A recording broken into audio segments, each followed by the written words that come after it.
Okay, just let a few more people join us, but welcome everyone. It's so nice to see you all.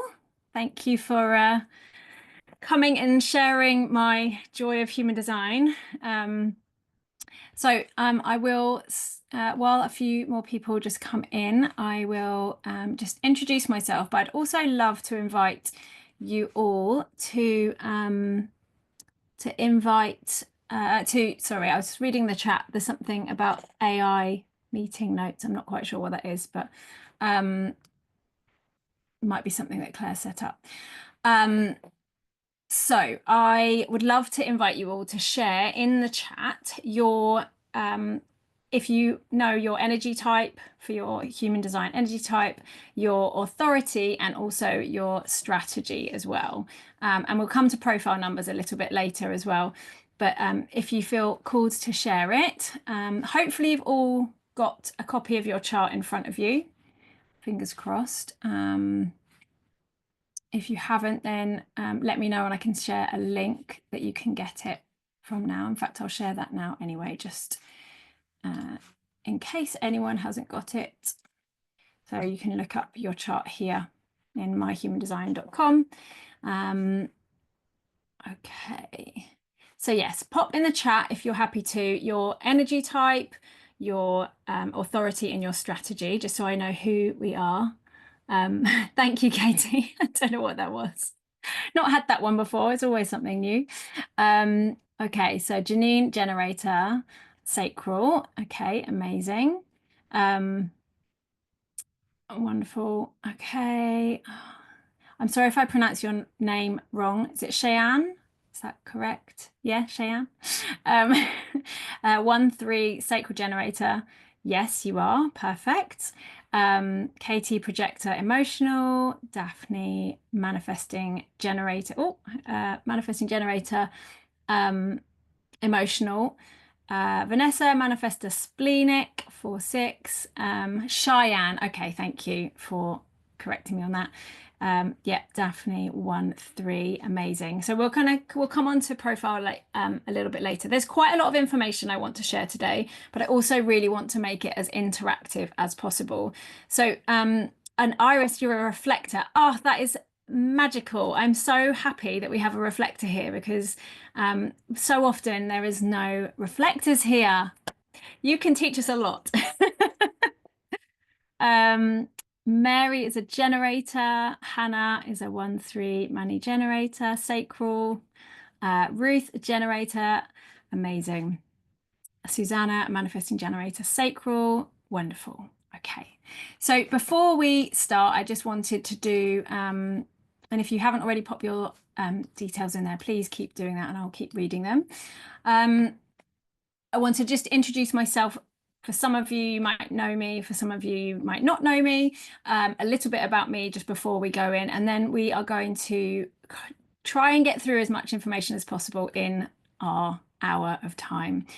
If there are questions afterwards, I'm more than happy to answer them in comments or anything like that as well later on. So please feel free to, keep coming up with the questions in the comments when the recording goes out. I will do my best to come and tune in and answer. So my profile is a 4-6. I'm a sacral manifesting generator. So obviously some of you will know a bit about that already. And I will explain more about that a little bit later. My heart work weaves many different multi-passions together. So writing, my publication on Substack, a podcast, my website and design, my mentoring, a yoga and meditation teacher. I weave many different modalities in pure manifesting generator spirit. So human design gave me a huge permission slip to just be to be all of the things rather than trying to be one thing and label myself. So that's why I fell in love with human design and why I now love sharing about it. So my intention today is for this to be very interactive as much as possible with, there's a lot of information. And what I love about doing this in group is that when you're, learning about your own human design, you tend to, focus on you and that's amazing. But actually, when you are in group and you learn about others' human design as well, then it helps just to create this picture of, the differentiation of all of us and how unique we really are. Um, so yes, so we've also got Kendall generator, Jen is a manifesting generator, Rachel manifesting generator, Maelise is a projector, and Lauren is a manifesting generator. So lots of manifesting generators here. Unsurprisingly, Substack is a lovely platform to kind of bring in multiple passions. So it doesn't surprise me that there are quite a few MGs here. So if there are questions that come up throughout this, then please put them in the chat. You're also welcome to unmute yourself and ask them at certain opportunities. As I said, there's quite a lot of information. I'm going to do my best to get through as much as possible about the foundational pieces. So energy type, strategy, authority, and profile lines as well. The profile lines we'll probably loosely touch on, and then of course there is opportunities to go deeper if you feel called to. So if you have questions, then pop them in the chat and I will come to them, or I might see that I'm going to cover that anyway. And yeah, so let's begin. I always love to begin holding space with just a moment just to drop in so that we can actually be in our most receptive state of being to receive the information. So if it's okay for you to do so, if you're driving or if you're moving around, or if you then please don't feel that you have to bring your eyes to close or anything like that, but just a moment to pause and just let everything that's happened throughout today already just kind of dissipate. So take a moment, just look around your space, orientate yourself in the place that you are. Perhaps look at something that feels particularly soothing and settling to you, and just land into our time together.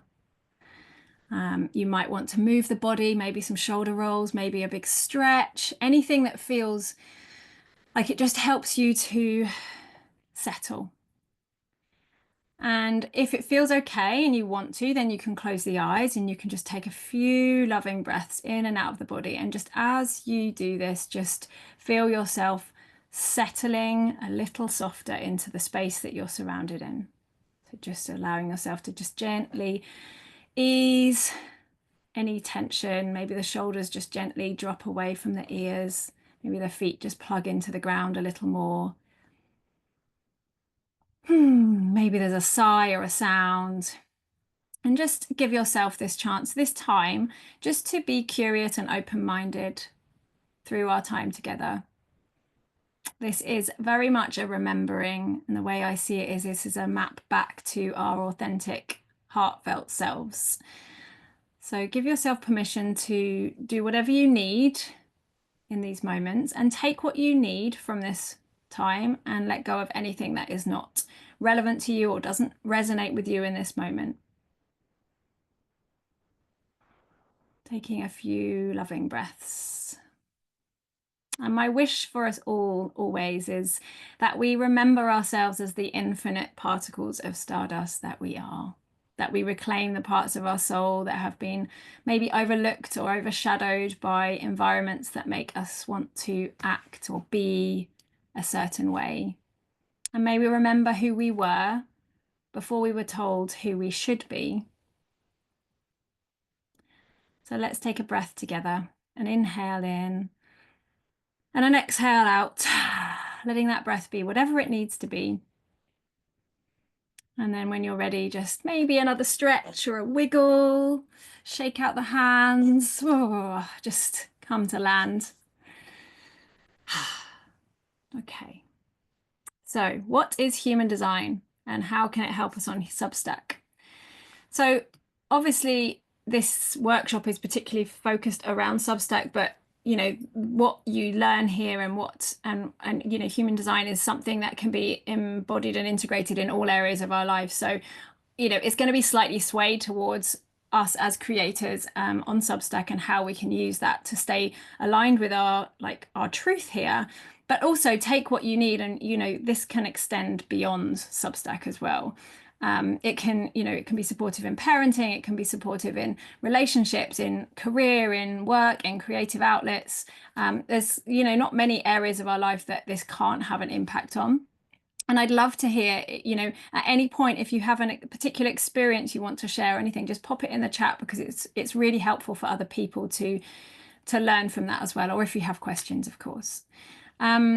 So for, the way we can then bring this in terms of how we can use our human design in Substack or in our creative processes is really learning like the ways, our own rhythms, our own ways of doing things, because there's many people out there telling us what we should be doing, or there's lots of guidance, and there's lots of, in business, there's lots of steps to do things. And, for some people that will work and others it won't. And I don't believe there's any one way to do anything in our business, in creativity.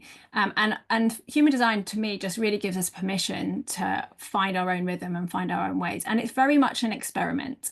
It's very much about playing with curiosity and seeing what feels good, what brings a sense of alignment to you, what feels really juicy in your system, and what feels really heavy, and what can you let go of, and what can you actually welcome in. So for anyone that doesn't know what human design is, it's a tool or a system that's made up of a combination of quantum physics, Eastern and Western astrology, the Chinese I Ching, the Kabbalah, and the chakra system. So it's a kind of a full system that is based on your birth time and place. It needs to be quite accurate, your birth time. So it's not something like another personality test that can be swayed by experiential influence. It's literally almost like a blueprint of who you were designed to be.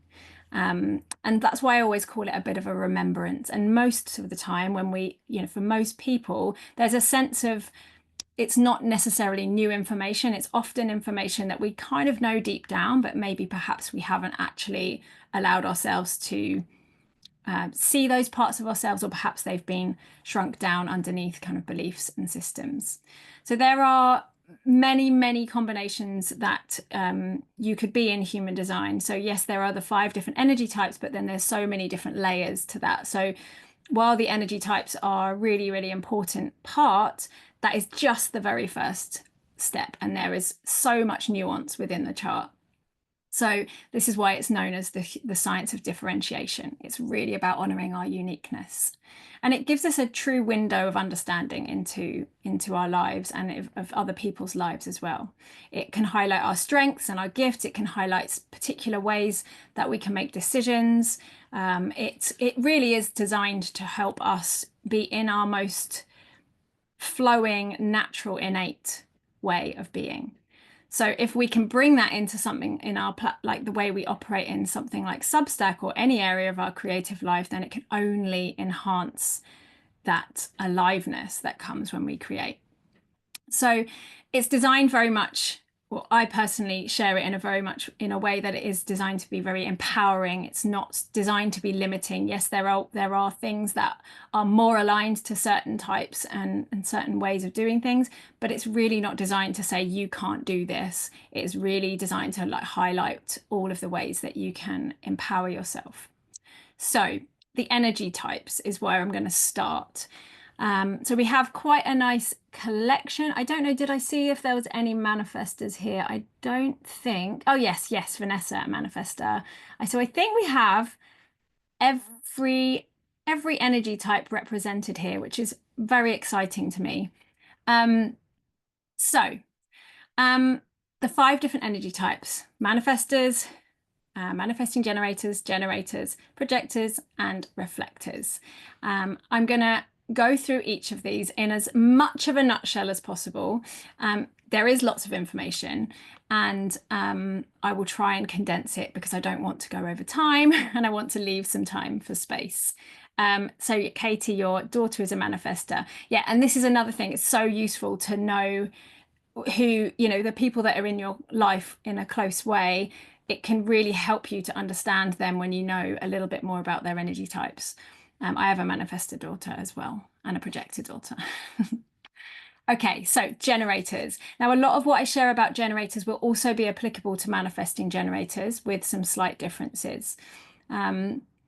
So generators are natural doers and creative powerhouses. So really gifted with energy to bring ideas to life, to bring a sense of mastery to what they do. And when they are lit up, they have almost like an unlimited potential to make things happen, to do. And they also create a huge ripple of lighting up other people, and giving, like, providing energy for other people as well. So the more that a generator is lit up, the more that they light the world up around them, and the more magnetic they become. It's very bright energy, very welcoming, very like big magnetic aura. So drawing lots of things into them all of the time, which is why having quite clear boundaries is important. Johanna, you're the rarest one. That's reflector, is the rarest one. Maybe I did pop a link. Let me pop the link to the chart again. Just if you aren't sure, just pop your details into the chart and you can be double check. So the generator strategy is to respond. And this is something that I think often generators feel like, oh, do I just have to sit around and wait for something?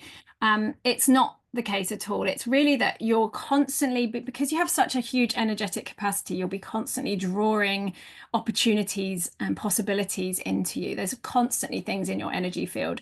And the response strategy is to help you make sure that you're only responding and saying yes when you get that like gut response to the things that you have energy for. Because when you say yes to things that should actually be a no, you're ending up draining yourself, which is why I feel like there's a lot of manifesting generators and generators that end up burning out, because they're often quite conditioned to say yes to things and to people please and to say yes to every opportunity, and actually they don't have the energy for it.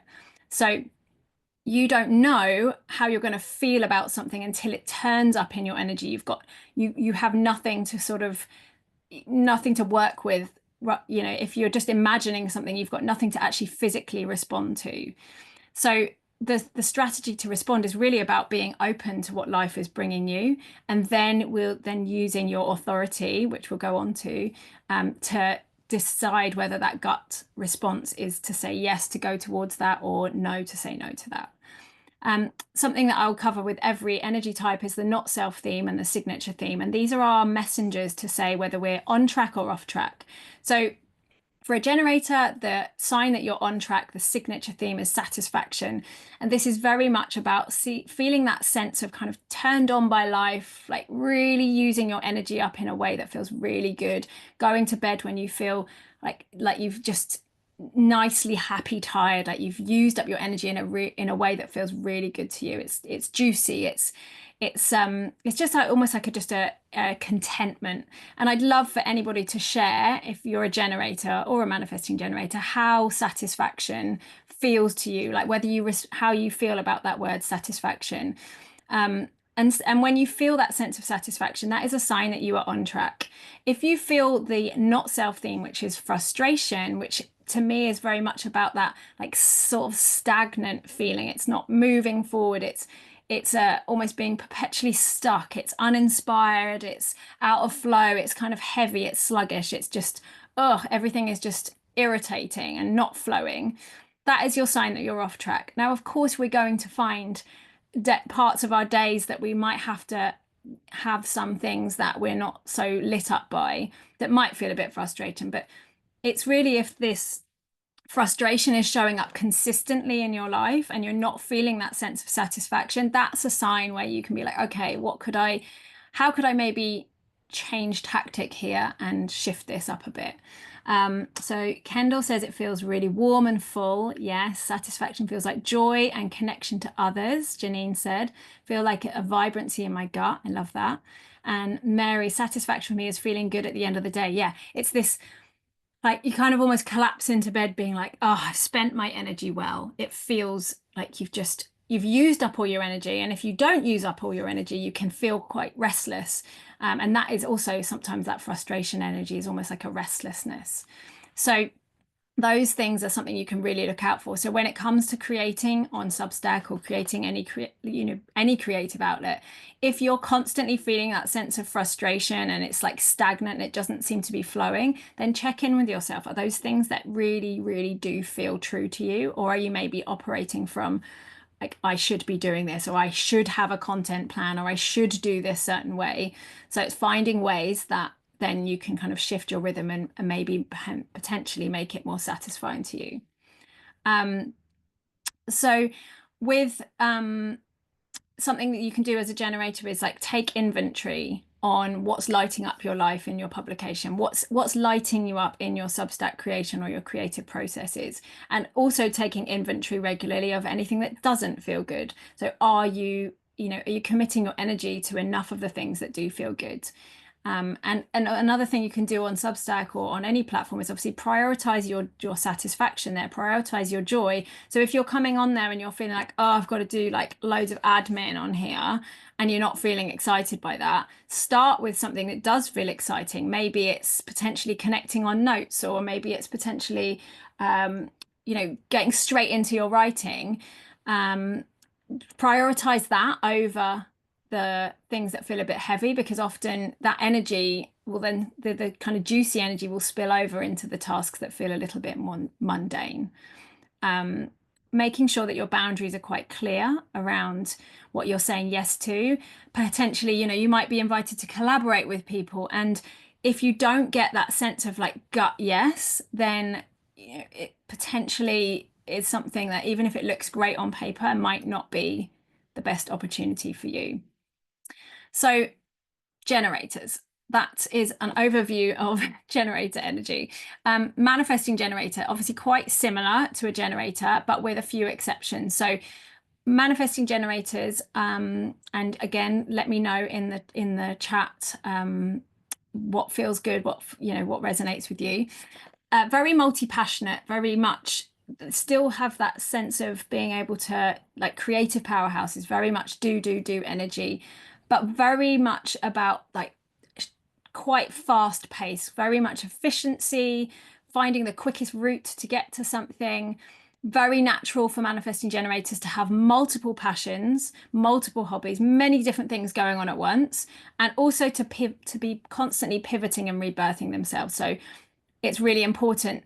One thing that I've done in my publication is that sense of making it quite broad so that I don't feel restricted by it, so that I can pivot, because I know that probably in 6 months' time, something else is going to come into my energy field and I might not feel lit up by doing one other thing. And I don't want to feel restricted by that. So having a publication that embraces those multiple passions, really, really helpful. So yeah, speed and efficiency is really of a superpower to manifesting generators. They tend to often skip steps to get to that most efficient way, which can often lead to some frustration if you skip an important step, which is also why it's quite helpful, if you can, is to have some kind of support or delegate some tasks to someone that could potentially do some of those more mundane steps that you might not feel quite so excited about. So still really need to honor what excites you, what lights you up, what makes you feel that kind of fizzy energy. And there is a sense of real, like, it's very buzzy, the energy of a manifesting generator when they're lit up. It's so magnetic, very like quite electric almost. And to the outside eye, sometimes it can seem a little bit scattered and all over the place, but this is quite natural for a manifesting generator to not feel that they need to be labeled as one thing. So if you're a manifesting generator, let me know how that resonates. Hannah, I definitely connect to that unsettled, frustrated feeling, not quite sure what to do next. Whereas when I'm creating and making authentically, I get that satisfied feeling. I am Manny Jen, although I was Jen for the last 6 months. Yes, that's exactly it. It's like it's not a rational thing. That satisfaction piece is not going to be something you can rationalize with your mind. It is going to be a felt sense in the body, and it's going to probably show up differently for everyone. So it's really helpful to then start noticing your own sense of satisfaction and frustration. And Rachel, nothing infuriates me in my creative process more than inefficiency. Yeah, and it's one thing with particularly with manifesting generators, but also with generators, is to not expect others to keep up with you. because you will operate at a much quicker pace often. And when when something when you get that real sense of yes, then you can make things happen so quickly. And it's important not to expect everyone else to be operating at the same pace as you. So yeah, so the manifesting generator strategy is to respond, to wait to respond, but also to inform as well. So this is more just to help make the process smoother. So when you get that gut response, say yes to something, you respond to something, you get that positive, system-based response. Then letting people know, particularly if this is going to be like a big pivot in your life or a big life decision, letting people know who are going to be impacted by this. We'll talk a bit more about this when we come to manifestors, but informing people, just keeping people in the loop, not about asking permission, but just keeping them in the loop to avoid any resistance. Because especially when you're moving at quite a fast pace, people around you need to sort of feel like they're kept in the loop with you. So the not self theme of a manifesting generator is frustration, but also anger. And this can show up as similar to the generator with the satisfaction, but the anger often comes from a sort of sense of feeling quite disempowered and quite stuck and not having the freedom to flow and to create as they want to. So if that's showing up a lot, then there's like, okay, where am I maybe not having the autonomy that I need in this process? If you're creating a publication, like, do you feel like you've kind of got yourself stuck in a rhythm that's not really feeling like you've got that freedom to flow? It might be that having a much looser structure suits you. So questioning that. And then your satisfaction and peace as your signature theme, as that kind of sign that you're on track. So satisfaction again is that feeling really inspired, like you're in your flow, like you can create when you want to. And that peace comes from just being able to bring things to life as you want to. There's like there's no resistance there. It's just a sense of freedom, which again, sometimes in life isn't always possible, but as long as it's not showing up so consistently that it's sort of dampening down your creative spirit, then it's it's going to show up a little bit, but just being watchful for that. Daphne, curious, I'm a manifesting generator, yet the word satisfaction doesn't resonate. Absolutely, the words might not always resonate with you. So I'd say, think about the times where you felt really fulfilled, like you've really used your energy in a way that feels really juicy and delicious. Like maybe consider some other words that might.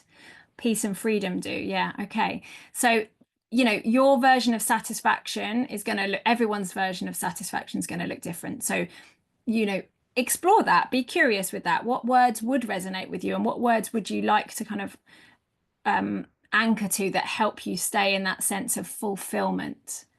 I quite like the word fulfillment, that and contentment as well kind of comes through to me as well. So similar with similar ideas around how you can kind of bring this into Substack.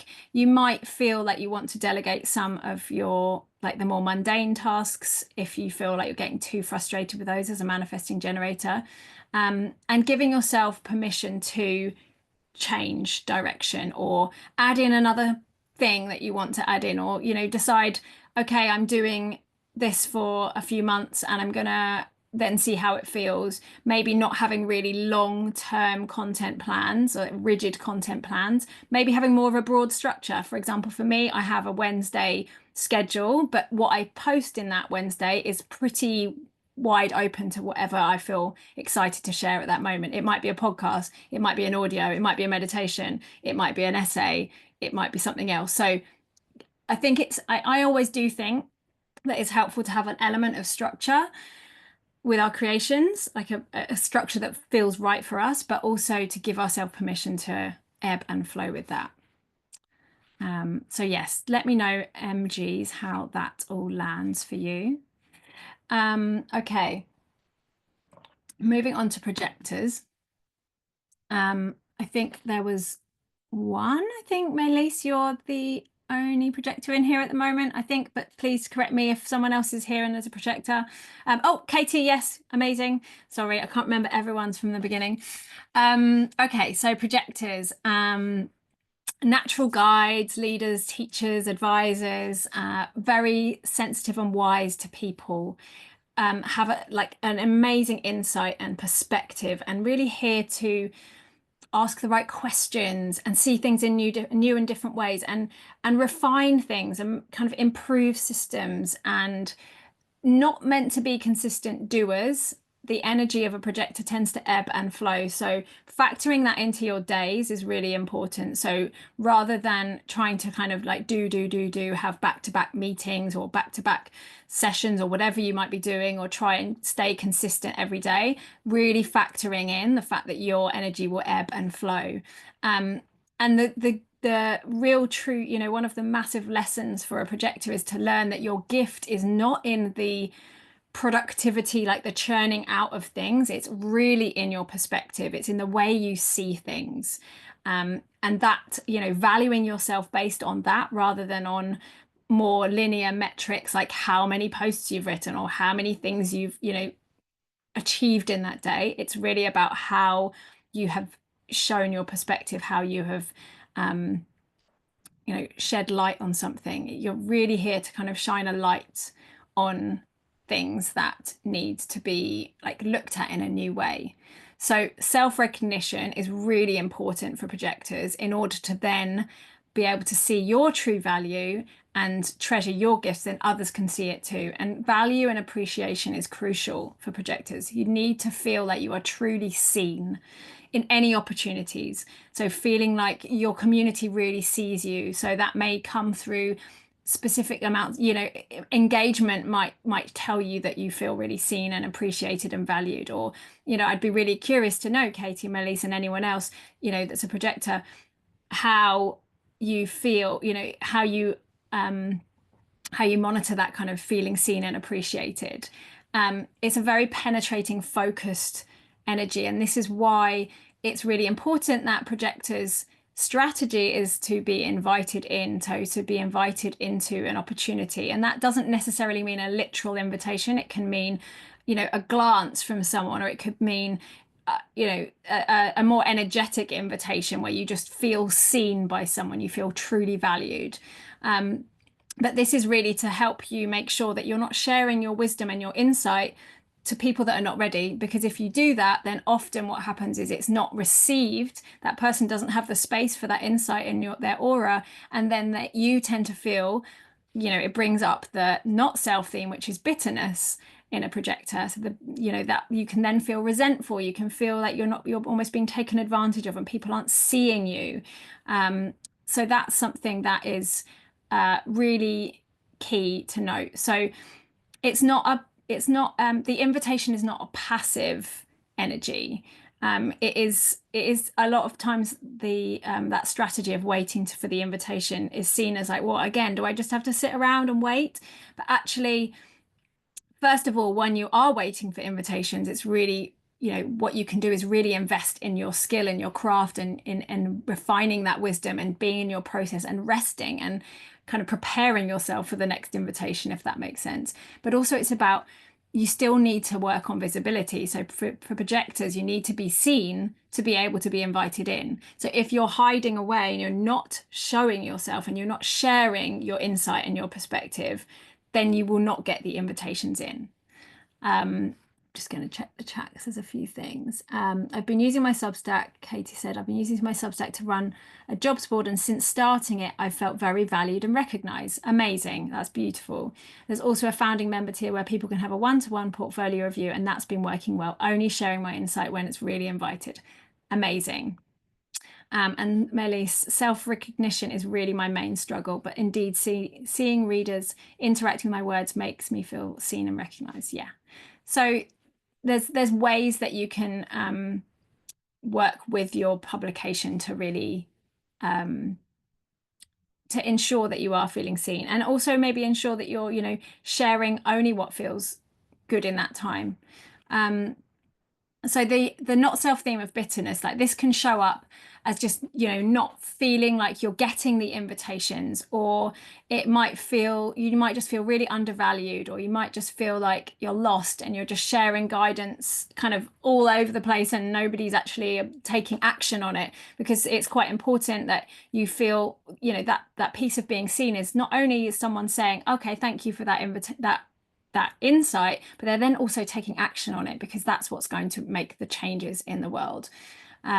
And success is the signature theme. So this is your signal that things are on track, that you are, really aligned with, of what you're, that you are in the right alignment, that you are doing the right things. And this can feel very much like you are receiving those invitations. It's like you feel treasured, you feel seen, you feel cherished, you feel like you can stand up and say, yes, these are my gifts and I can share them. You feel recognized and valued and appreciated. So again, lovely to hear any insights as to how those relate to you there. So yeah, learning and exploring what success looks like to you as a projector.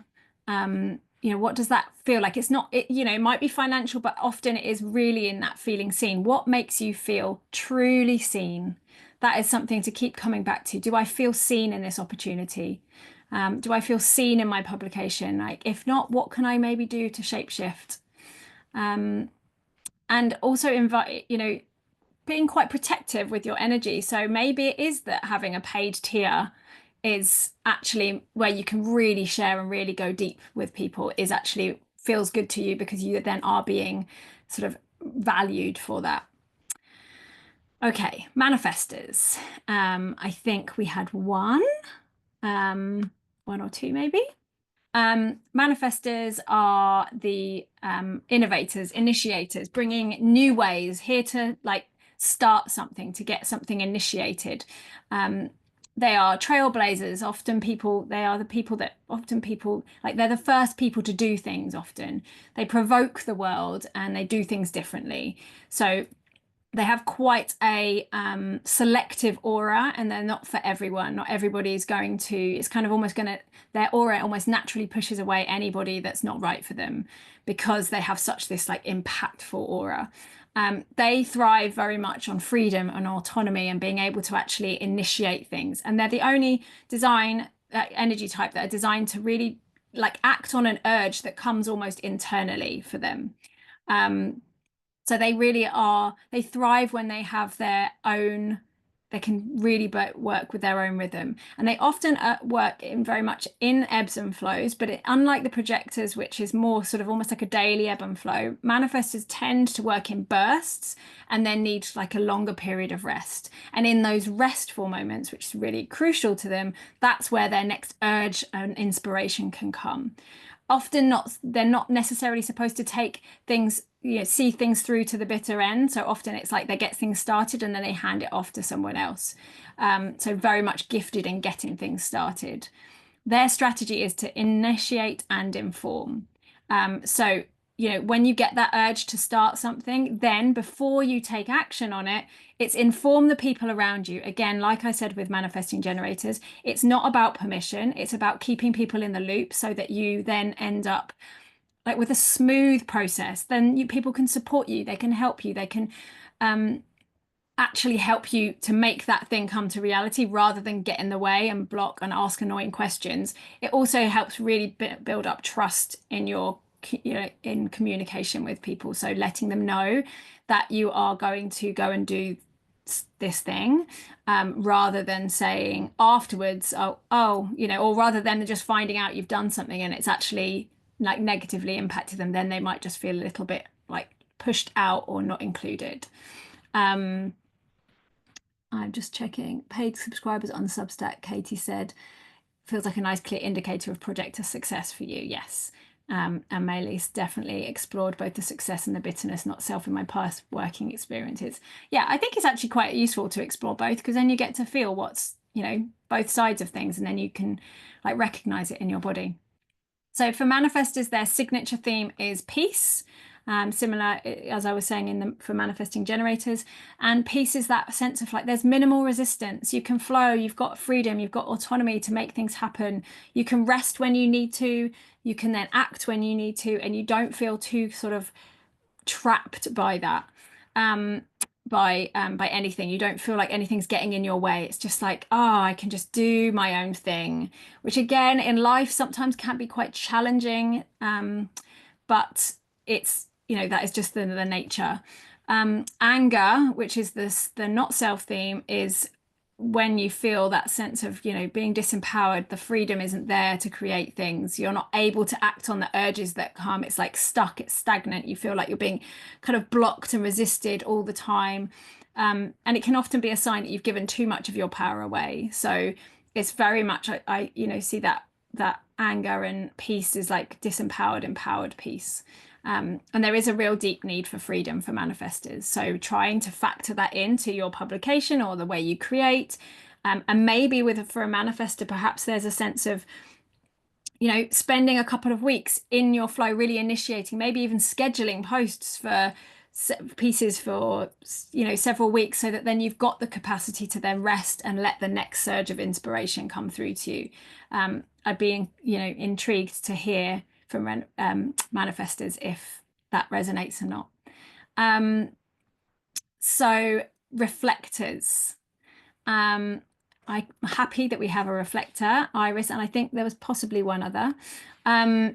So yes, the rarest of all types, and it's not very often I get to that there are reflectors in conversation, so I'm a bit like fangirling here. So reflectors are like innately wise and objective.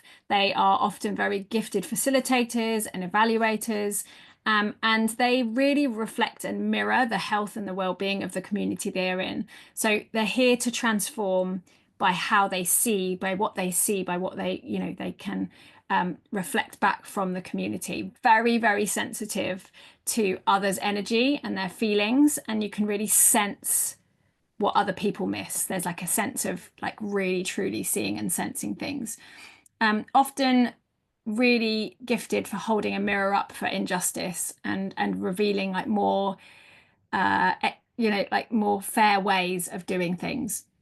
Very fluid, so your energy will change very much day to day. So it's really important as a reflector to not put yourself in a box to operate in a certain way, because one day you're going to wake up and feel in one state of being, the next day it'll be completely different, and you're very much here to it's very important for reflectors to be in the right environment. It's crucial, in fact, for reflectors to be in the right environment, because you will absorb and reflect everything that's around you. If you're in the wrong environment, you're going to absorb and reflect the wrong things. So the right people, the right physical spaces is really, really important. And it's very important, again, almost a little bit like manifesting generators, to not label yourself as one thing, and for a different reason, in more that you are going to be so naturally fluid and you're going to change and shapeshift effectively over the course of the week, the month, your life. So their presence is very, very gentle and non-intrusive. And they can be extremely resilient and protected if they're able to like not absorb too much of other people's energies. So their strategy, a reflector strategy, is to wait to be invited and initiated. And it's often also presented as to wait a lunar cycle. So there is an element of patience for a reflector, but really it's almost just also making sure that their insight and their wisdom is really like invited in, a little bit like a projector, because when you save your wisdom for the people that really, really need it and can really honor how powerful that you are, then you will feel really appreciated. So this is why it's really important to put yourselves, the most important thing for a reflector to do is to plant yourself in the right spaces. What do you want to reflect? You want, if you are wanting to be, create, in a writing creative space, then put yourself in the right kind of writer's creative space. It might be a case of you sitting in a cafe and you're just not feeling the vibes there and you need to move to the cafe next door. It can be very subtle. And your signature theme is surprise. So surprise and kind of almost like a delight, a sense of just, newness and freshness and just joy and magic, and it's very like sparkly kind of sense when you are living on track. When you're feeling off track, then you might feel this sense of disappointment that you're not, like spaces aren't feeling good, that people aren't, um, that you're not kind of being consistent in a certain way, and you might almost want to show up in a certain way, and you're feeling almost a sense of disappointment that you're not that way, because obviously you're not meant to be. You're meant to be very fluid. It's often disappointment comes when you're really resisting your true nature. So that's overview of the energy types, and I knew that this was going to I was so unlikely to fit everything into an hour, but I'm going to move on I'm going to do a very short overview of the different authorities. I'm just going to check the chat. I think everything is yep, everybody is, there's no extra chats that I haven't answered. If you have questions on any of that, please let me know. So authority is our inner compass. This is really how we can make decisions, the most aligned decisions for us. And there are 7 possible authorities. Emotional, which makes up about 50% of the population. And do let me know again if you want to share what your authorities are. Sacral, which is that gut instinct. Splenic, which is your intuition. Self-projected and mental projectors, and then ego, which is the willpower, and the reflectors, Vata, lunar cycle. So yeah, sacral, emotional, gut. So we'll start with sacral. Sacral is very much that in the moment gut decision. If you have a sacral authority, it's really important to note that you also will have an open emotional center. So you will be susceptible to other people's feelings. So it's important, whilst you have the capacity to make that gut instinct, that sort of, it's a very visceral feeling of yes, full body yes. Or if you don't get that full body yes, it's a no or a not yet. So it's telling you this gut instinct, this kind of rise of energy, and it often comes through facial expressions, through sound. I'd love to hear what your kind of yeses are in the chat. For me, it's very much a whoosh of energy, and it's almost like a tingly sensation in my fingertips, and it's like, oh yes, I can't wait to do that. It's excitement. If you with that the sacral being, being more sensitive to people's emotions, just check in that it's your excitement and not someone else's excitement. It might be that a collaboration comes up and someone says, oh, like, I'm so excited about this, do you want to do this? And you might be, yeah, I'm really excited, and then you step away from that person and you're like, oh, that was actually their feelings I was picking up on, not my own. So whilst you have the capacity to make that very quick gut response decision, it's sometimes worthwhile just checking to make sure that it's yours.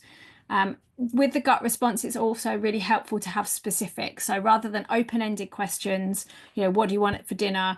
What do you want to write about today? Give yourself options. So for example, you may have a list of ideas of things that you want to create on your Substack, and you might need to tune in on a particular day to this one or this one or this one, rather than saying like, oh, I could write about anything. What does it want to be? So specifics, and getting people to ask you, do you want this or do you want that? Do you want to go this way? Do you want to go that way? Rather than what do you want to do? Bubbling and goosebumps, Janine says, I have learned to wait until I can reflect and really know if it's right. Yeah, love that. Okay, emotional authority. So this is anybody that other than a reflector will be able to have this authority, and this is someone that needs to really just give yourself a moment. Like, it can be, often sleeping on a decision is really helpful, but just not saying yes in that very moment, because unless you need to be very emotionally neutral to make the most aligned decisions. You can often make a decision from a high or a low, and it won't be a true decision to you. So it's a decision that you love over time, giving yourself 1 to 3 days, maybe, if you can. Obviously, it's not always going to be possible, but just taking a step back and just seeing it from different perspectives can be really helpful. So it's going to be a decision that it doesn't feel emotionally charged when it's the right decision for you. If you feel very, very high when you're making a decision, try and give yourself a moment just to step back and kind of come back to a neutral space. That might be the next day, might be an hour later. You might need to come to some kind of practice that just kind of shifts the charge of energy in your body, but just giving yourself a moment. Splenic intuition. I think there was a couple of people that were splenic here. This is only possible for manifestors and projectors. So this is someone who's meant to make decisions very much in the moment, and it's based on intuition. It's a very like quiet, soft whisper. It's the quietest of all authorities. So actually, the most important practices for these people are to get quiet, to take space on your own so you can hear it or feel it, because it might come as a sense, or it might come as a like almost a smell or a taste or a just a knowing, or it might even come as a voice. So it's just a sort of like, yes, go there. And it comes and it goes. It's not something that sort of hangs around a long time. So it's quite a quick, instant piece. Maylis, each time I made a spur of the moment decision, it ended up being a bad one. So now I know I need to take time to decide. Yeah. I mean, it's the proof is in the practice. It's something to experiment and play with. Okay. So then the ego authority or willpower authority is only going to be possible for manifestors and projectors. And this is very much like a heart, being guided by the heart, being guided by the willpower and the energy to make something happen. The right decisions are something that your heart is literally pulling you towards. It's very desire based. It's very much it's quite a selfish authority. Like you need to be quite selfish for it to be right. It's really important that people with an ego authority feel really appreciated and valued, and also that they have the energy to act and the motivation to follow through with that. So rest is really important. Sometimes you might not have the energy in that, 1 week, and then the next week you will have it. So it ebbs and flows, and it's really important to tune into the kind of question, like, do I have the energy? Do I have the desire? Do I have a real true desire, a want to do this? Do I have the willpower to do it? Do I feel motivated towards it?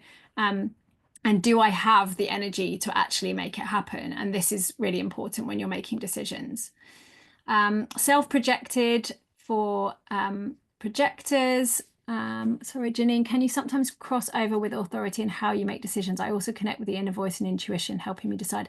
Yes, so if you're in your chart, you have your spleen also, your intuition center defined. It's almost like you can use that as well.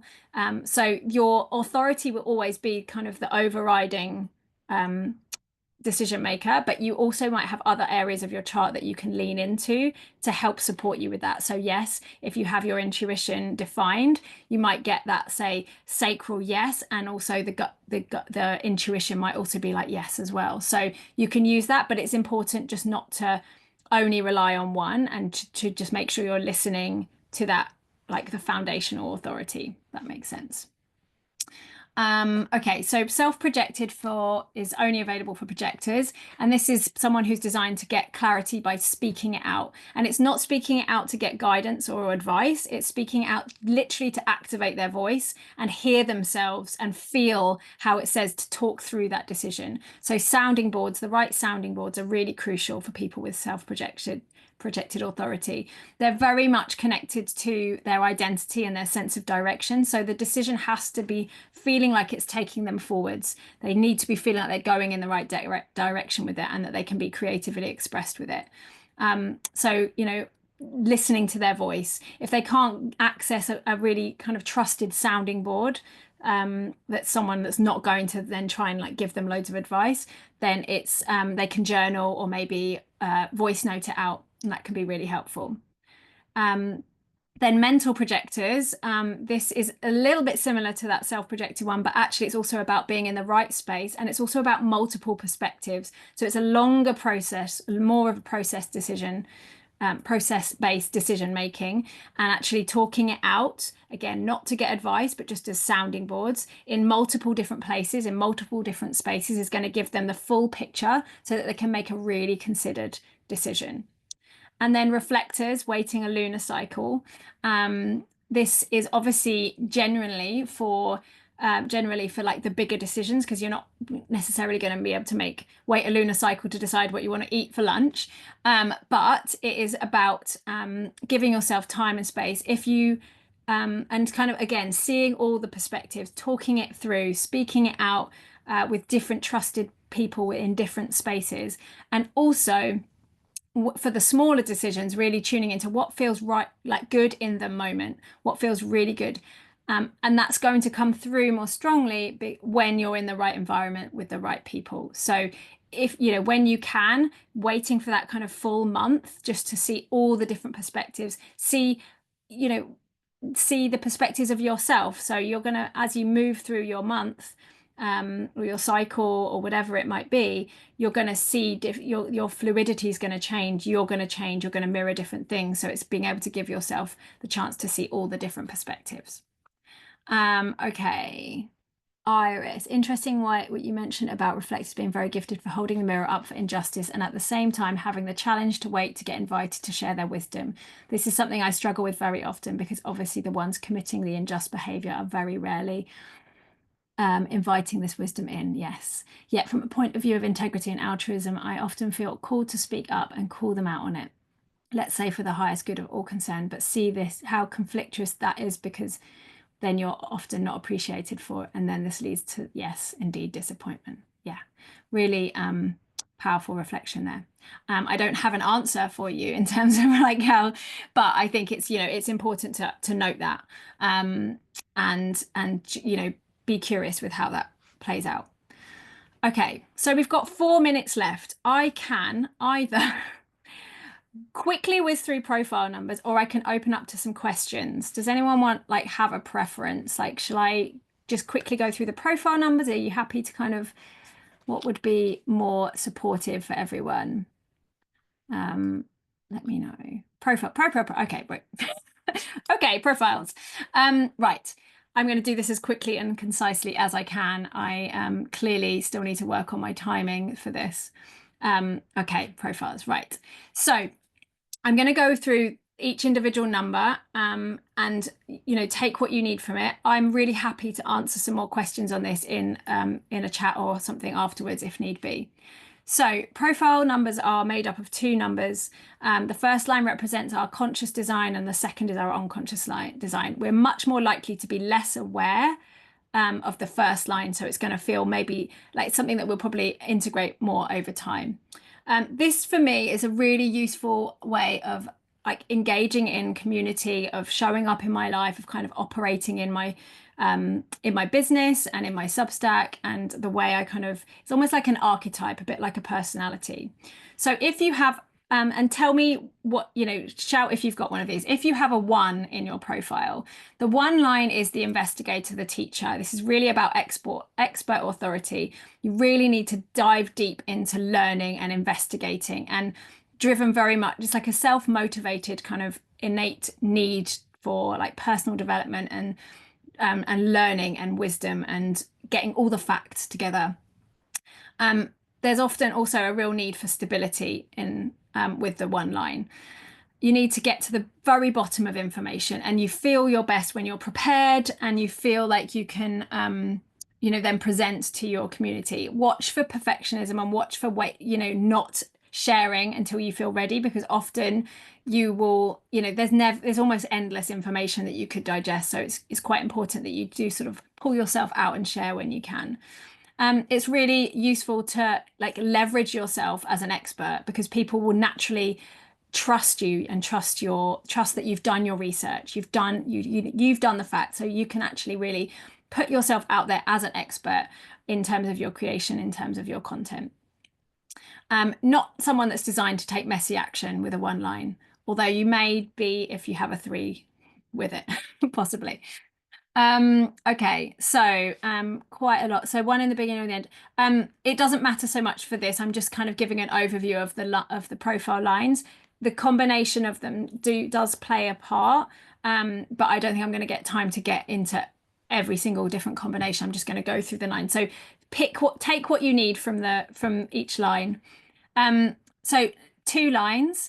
This is like a natural genius kind of energy. Somebody who is really naturally gifted at something. It's often something that isn't something necessarily a learned skill. It's like an innate gift, but quite often struggles to see that in themselves. And they really like to retreat into their process. They like to be in their cave. They like to be learning. They like to be hermiting in their space where they can just get absorbed in their process. Often people need to kind of pull them out. Sometimes you need to be called out of the cave to come and share with your community. And for these people, it's really important to choose a sense of ease, like follow the path of least resistance, follow and share the things that feel really innately easy to you, because that is your gift. Like it's often things that you think everyone else knows, but actually it's not. It's your innate gift. And obviously give yourself time to retreat, but also make sure that you are coming out of that cave as well. Um, okay, so we have quite a few twos here. Um, the 3 line is a very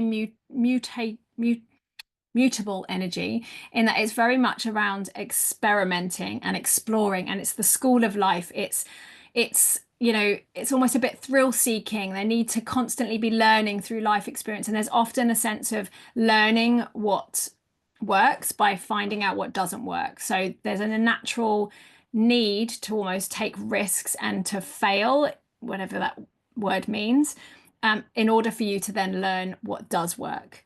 Thank you, Vanessa. I'm sorry I've gone over. So the 3 lines really designed to kind of color outside of the lines, to be a little bit, maybe even slightly rebellious, a little bit of an adventurer, and they can really struggle with a highly rigid environment. So this is where I was saying, like, if you have a 1 and a 3 together, sometimes they can feel a little conflicted, because the 1 wants to be very kind of stable and have their research, and the 3 line can often be like very much wanting to explore and experiment. So there's a way of kind of trying to balance the two. The 4 line is a very much like an influential energy, very community based. Thank you, Daphne. This will be going out on a recording, so you can catch up on this last bit, anybody that has to shoot off. Yeah, so this energy of it's very community based, and it's very about intimate community. So it's about relationship building within your community. So if you've got a 4 line, your opportunities are likely to come from your close community. So relationships and nurturing relationships is really important. I'm a 4/6, so I have a 4 line.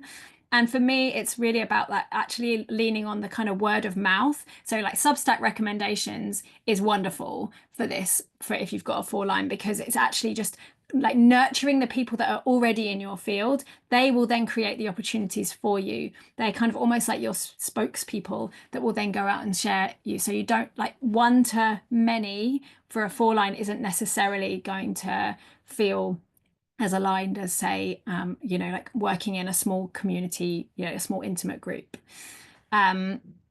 Storytelling is really useful for a 4 line. Your community, your close community is your greatest asset. So really cultivating that. So if, on Substack, for example, how can you nurture your existing community and not worry too much about beyond that? The 5 line is really a leadership line. It's designed like almost the opposite of the 4 line, designed to have a big reach. Thank you, Jen. Have a broader reach. So 1 to many for a 5 line is way more likely to be aligned. There's a chance with the 5 line, people tend to have a natural problem solving ability. Sometimes it's called as the sort of save the day energy. So people naturally feel drawn to you because they know you can almost fix their problems. So for a 5 line, it's really important to be discerning with who you're helping, who you're supporting, who you're saying yes to, because it can quickly drain your energy if you're saying yes out of obligation or out of people pleasing. So you might feel quite restricted doing 1-to-1 work, which is where that kind of having that, you're here for a big impact, the 5 line tends to be, but just being really discerning with who you say yes to. And then 6, this is like a very influential energy, and this operates in a triphasic life. So the 6 line is very much kind of, one of the names for it is the role model. It's someone who is kind of quite authoritative. It's definitely a leadership. There's an element of leadership there, but it operates in 3 phases of life. So the first 30 years will operate as a 3 line. So it's that experimental energy. It can look like chaos. It's kind of learning through mistake. the next section of life, so sort of 30 to 50, is what they call often on the roof. So this is where you're sort of observing and integrating everything that you've already learned, and just kind of refining, and just sort of, maybe there's not such a big desire to shapeshift and change so much. You kind of just observing the world, and then come into your 50s, you tend to be in your, that's when you step into this role model position. Like you come into kind of your wiser self, and you've really integrated everything, and then you tend to have like the greatest impact. So sometimes for the sixth line, there can feel like quite a weight of responsibility, because you do automatically like feel like people are, putting quite a lot on you, in terms of they look to you as an authoritative figure. So it's just being, careful of watching that, and just understanding that that is something you might feel. But really creating strategies that like create lasting impact. That's what you're here for, is the sixth line. That was very nutshell condensed into about 10 minutes. But if anybody has any questions, Cheyenne says that explains my fourth career change. Maylis, the fifth line is what puzzles me the most. I totally resonate with the three, but I'm not really seeing myself in the five, maybe because of my struggle with self-recognition. Yeah, I'd probably invite you just to get curious with, perhaps, are there ways where, do you feel like maybe there's a resistance to that feeling of being able to make a big impact potentially?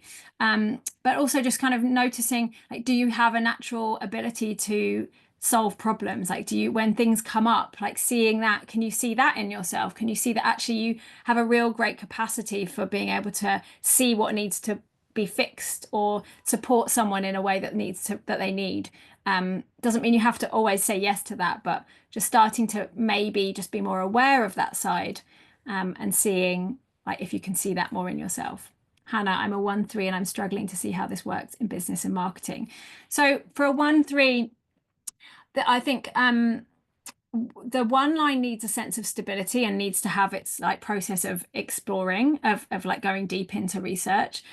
So there needs to be an element of honoring that. And this is why I always, suggest with someone with a 1 line to have a sense of like almost like a baseline stability in terms of in their business, or in their creative projects, that is kind of consistent, and that they can really lean on and use as like a stable foundation. And then the 3 line really desires that creative, like, or exploration and play. So there needs to be a factor of incorporating both sides of that in. And it can be a challenging one to dance with, because one side of you wants to just be reckless and kind of explore the world, and the other part of you wants to have this real deep need for stability. So it could look like having, I don't know, like a signature program that is your bread and butter, and then having space around that to have like playful experiences with, like, oh, I fancy doing a workshop this month, or I fancy writing about this month. So you've got some, or it might be a certain topic of stability that gives you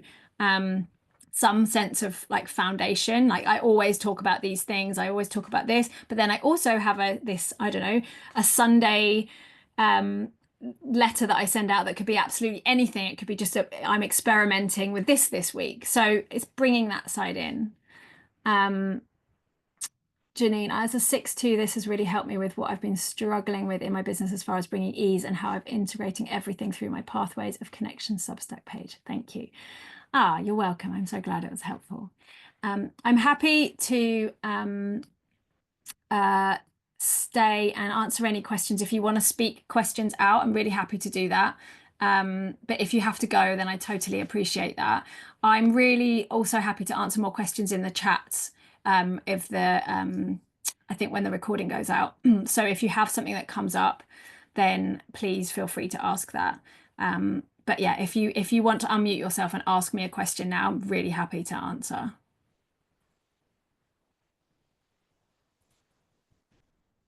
Or not. Or you're welcome just to leave. That's fine.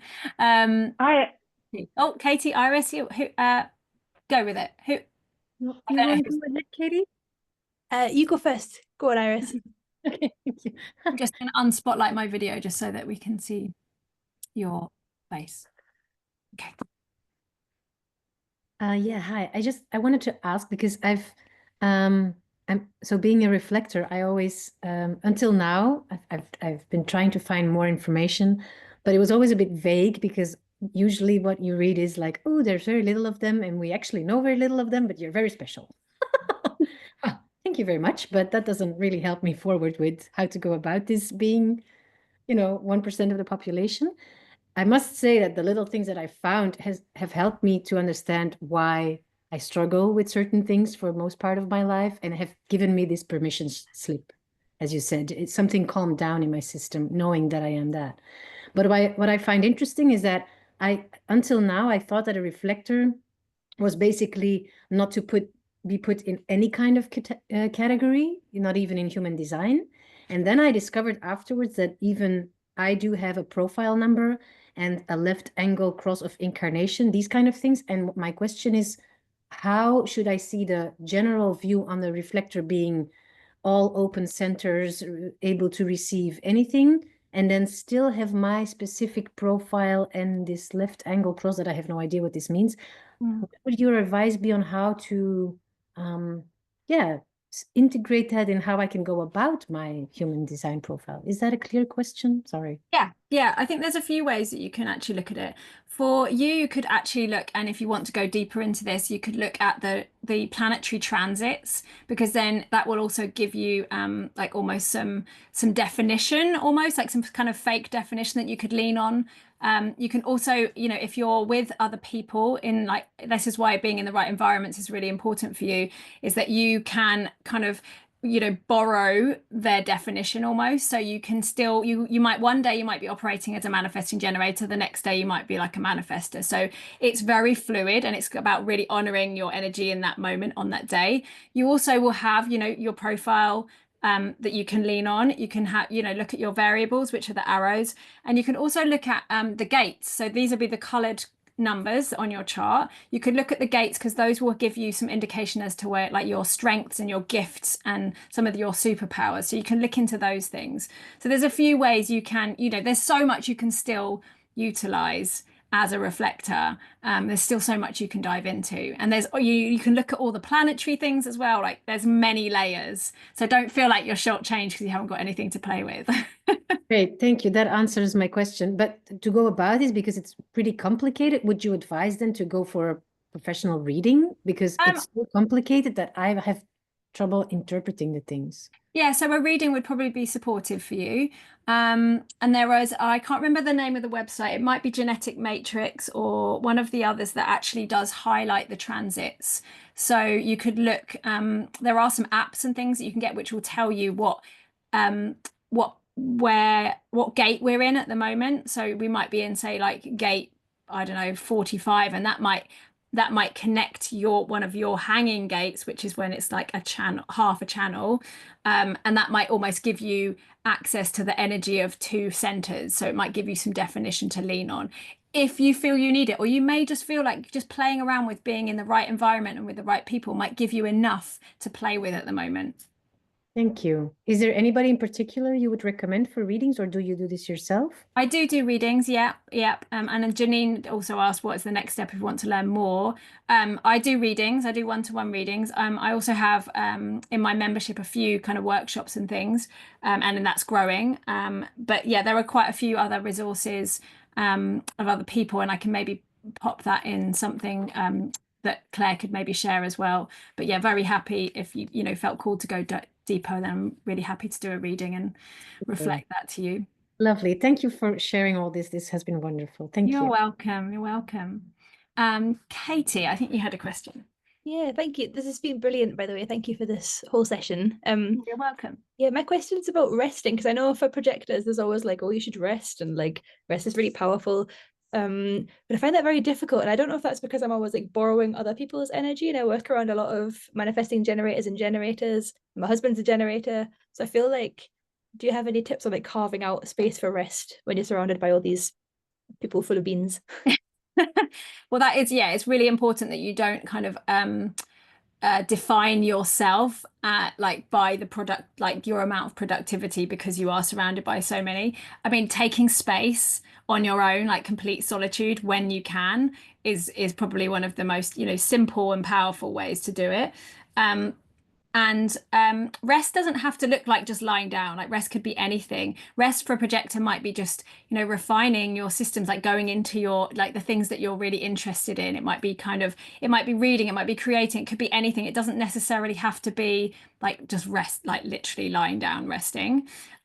Practices that perhaps give you the opportunity to rest with a bit of guidance, like yoga nidra, I find really powerful for that, because it is it's like a guided practice, and so you're not having to just like lay there and kind of be in your own mind.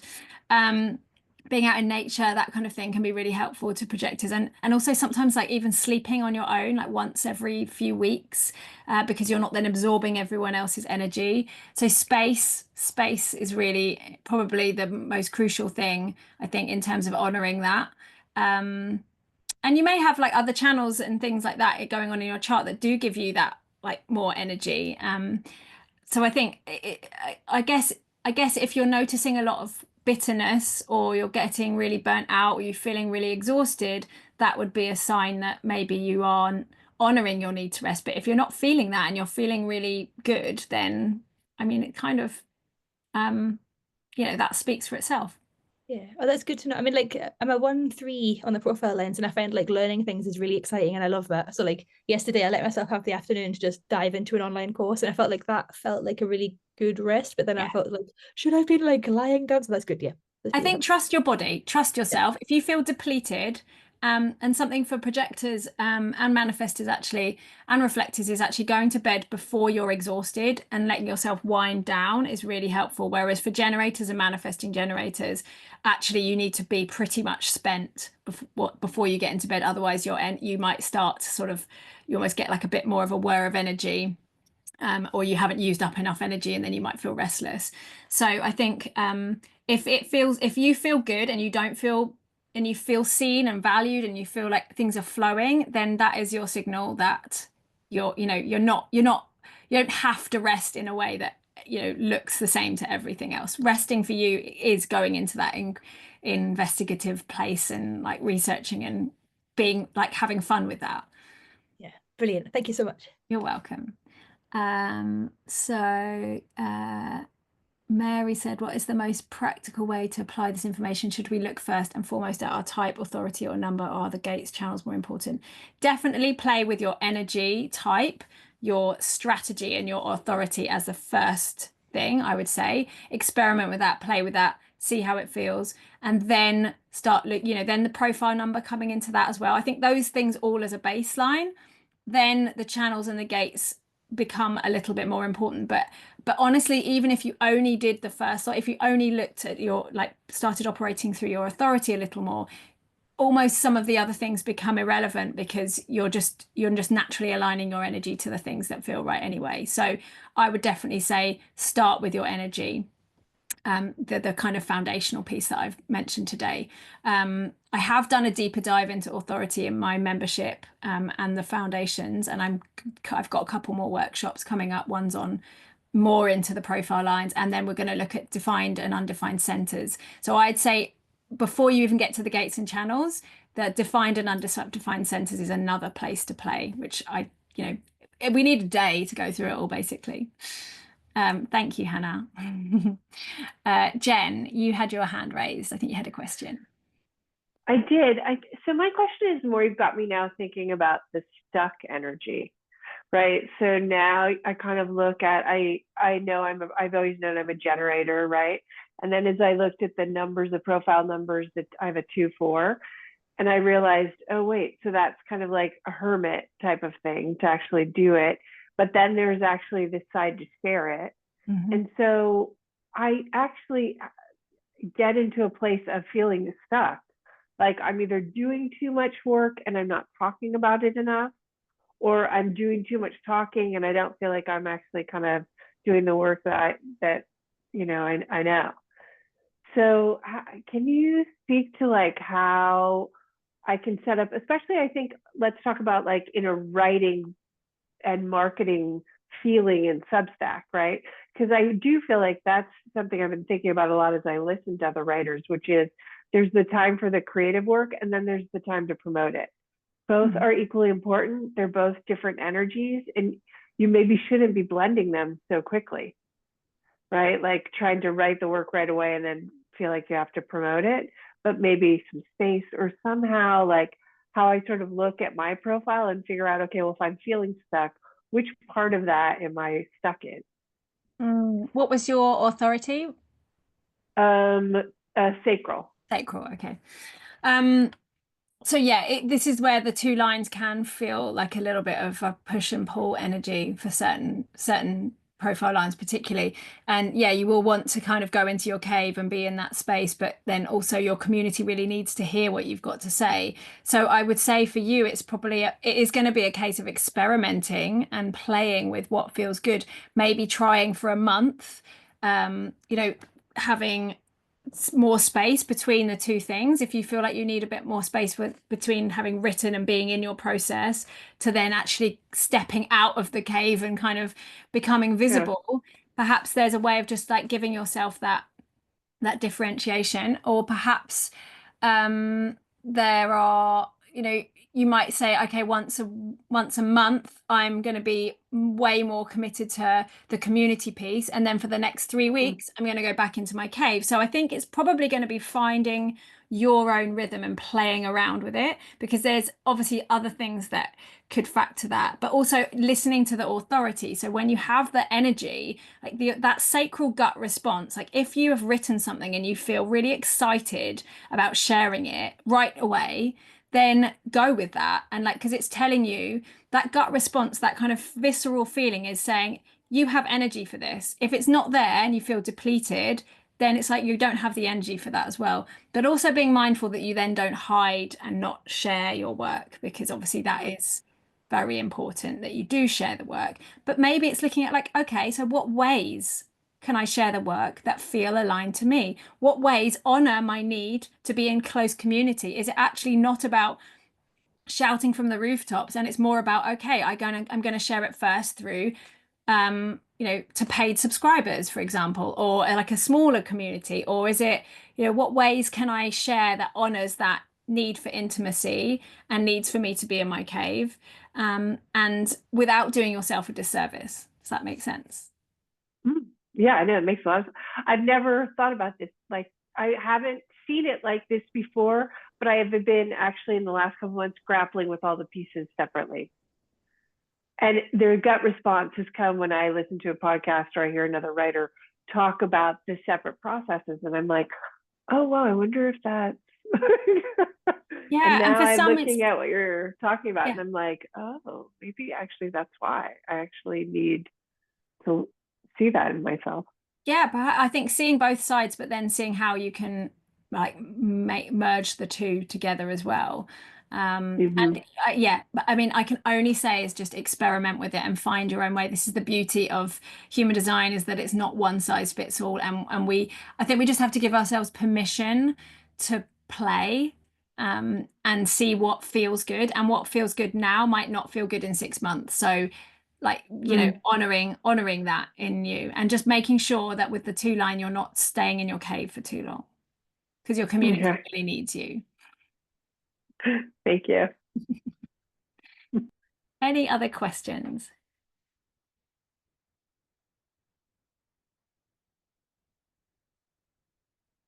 If anything comes up, Janine, thank you. Thank you, everyone. Yeah, if anything comes up, then you're always welcome to. My publication is held by Lauren Barber. You can always come and send me a message, or an email. If you want to go deeper, then I'm really happy to go into to do a reading. I do a 75-minute reading, that gives you like it's very personalized, obviously, and we look at the channels, we look at variables, we look at all sorts of things. Thank you, everyone. It's really really lovely to hear that it's been supportive to you. Leaning into your expert energy. Well, Kendall, you definitely have that already, I feel like, on your Substack. Thank you, Cheyenne. That's really kind. Yeah, and let me know if anything else surfaces for anyone. I'm really happy to talk about this subject. Obviously, I could talk about it probably for a whole day, but I know everyone has lives to get on with. I'll make sure if we do another one, it's like a 90-minute deep dive. And yeah, thank you everyone for being so receptive. Have a beautiful day, everyone. Thank you.